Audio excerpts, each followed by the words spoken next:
আসসালামু আলাইকুম প্রিয় বন্ধুরা, সবাই কেমন আছেন?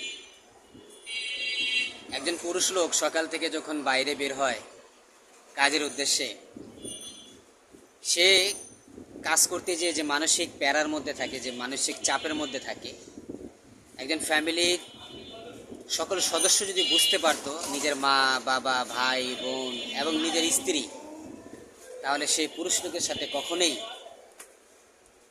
খারাপ ব্যবহার, খারাপ আচরণ বা ভালোবাসা না বাসা কোনো কিছুই করতে পারতো না। সেই পুরুষ লোক অনেক ত্যাগ তিতিক্ষা করার পরেও পরিবারের হাসি মুখে সব কিছু মেনে নেয় এবং পরিবারের হাসি ফোটানোর জন্য, পরিবারের সকল সদস্যের হাসি ফোটানোর জন্য, ভালো থাকার জন্য অনেক শ্রম, ত্যাগ তিতিক্ষা, চাপ, মানসিক চাপ সব কিছু সে মুখ বুজে সহ্য করে। এর নামই হচ্ছে পুরুষ, পুরুষ এবং পুরুষ।